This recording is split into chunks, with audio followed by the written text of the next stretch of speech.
Shalom, selamat pagi keluarga damai yang terkasih. Pagi ini saya diminta membuat renungan tentang panggilan misi dalam pekerjaan ibu rumah tangga. Sejujurnya saya merasa bahwa saya tidak layak menguraikan panggilan atau vokasi ini. Karena dalam menjalankan peran sebagai ibu rumah tangga saya banyak merasa gagal dan penuh kekurangan di sana sini. Karena itu marilah kita berdoa. Allah Bapa yang penuh kasih, pagi ini kami hendak merenungkan sebagian dari firman Tuhan, agar kami bisa dibentuk, dikoreksi, dan dididik dalam kebenaran. Sehingga hidup kami dikuduskan hari demi hari, semakin peka akan pimpinan Roh Kudus. Terima kasih Tuhan. Dalam nama Yesus Kristus kami berdoa. Amin. Bacaan Alkitab kita hari ini diambil dari Titus 2 ayat 3-5. Demikianlah firman Tuhan. Demikian juga perempuan-perempuan yang tua, hendaklah mereka hidup sebagai orang-orang beribadah. Jangan memfitnah, jangan menjadi hamba anggur, tetapi cakap mengajarkan hal-hal yang baik. Dan dengan demikian mendidik perempuan-perempuan muda mengasihi suami dan anak-anaknya. Hidup bijaksana dan suci, rajin mengatur rumah tangganya, baik hati dan taat kepada suaminya, agar firman Allah jangan dihujat orang. Demikianlah pembacaan kita hari ini. Seorang wanita menjadi ibu rumah tangga ketika ia memutuskan untuk menikah dengan suaminya. Ada yang masih tetap memutuskan bekerja di luar rumah dan ada yang meninggalkan profesinya untuk menjadi ibu rumah tangga sepenuhnya. Namun benarkah dia tidak bekerja sekalipun wanita itu hanya di dalam rumah? Tentu tetap bekerja. Menjadi koki, menjadi tukang laundry, sopir, guru les, mentor, babysitter, cleaning service, accounting, tukang kebun, pembuat aktivitas prakarya anak-anaknya, dan lain sebagainya. Hanya saja seringkali ibu rumah tangga menjadi sebuah hal yang tidak dihargai secara finansial dan dipandang rendah.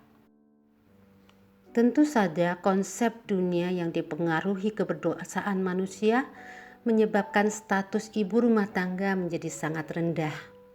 Identik dengan gosip shopping kiasu atau saling bersaing dalam membesarkan anak-anak. Bahkan dianggap penuh drama dan emosi. Namun apabila kita melihat dalam terang firman Tuhan, tugas ibu dan peran ibu di dalam rumah tangga sesungguhnya sangat besar. Pengaruhnya terhadap generasi yang akan datang.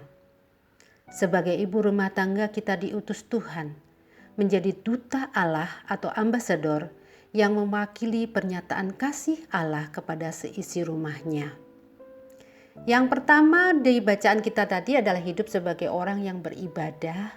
Jangan memfitnah, jangan menjadi hamba anggur, tetapi cakap mengajar hal-hal yang baik.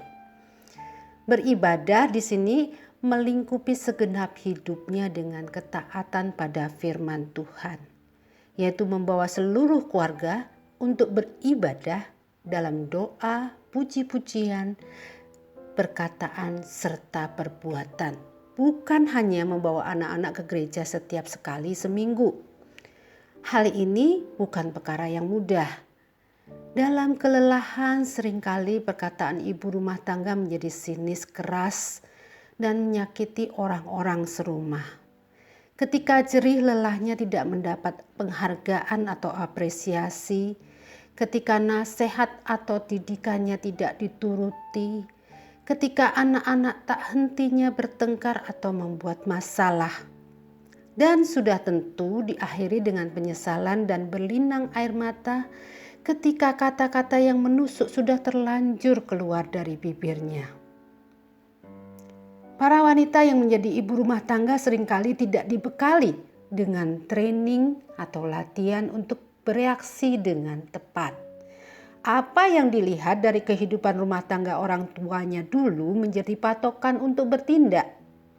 Padahal belum tentu semua yang diturunkan itu benar dan tepat. Jadi dalam tugasnya sebagai ambasador Allah untuk mengajarkan hal-hal yang baik terlebih dahulu ibu rumah tangga harus belajar secara terus-menerus dari firman Tuhan dan mau dikoreksi untuk dapat mengasihi dan memanusiakan anak-anaknya, suaminya, mertua, dan bahkan asisten rumah tangganya. Pekerjaan rumah tangga memang penting. Jika tidak dilakukan, maka akan menumpuk dan membuat masalah, bahkan memalukan dan menjadi cemooh kalau seisi rumahnya berantakan. Bayangkan jikalau anak-anak dan suami tidak terurus makanannya, kemudian pakaiannya, dan rumah juga tidak ditata dengan baik. Tentu emosi dan karakter mereka juga menjadi rusak. Jadi ibu rumah tangga dituntut untuk tekun, rajin bekerja, dan kreatif mengelola waktu, juga mengelola anggaran keuangan keluarganya. Kalau karyawan bekerja pasti memiliki jam kerja dan jam istirahat yang tetap. Tetapi ibu rumah tangga dituntut 24 jam menjaga keluarganya. Bila anak-anak sakit, dia harus siap siaga siang dan malam.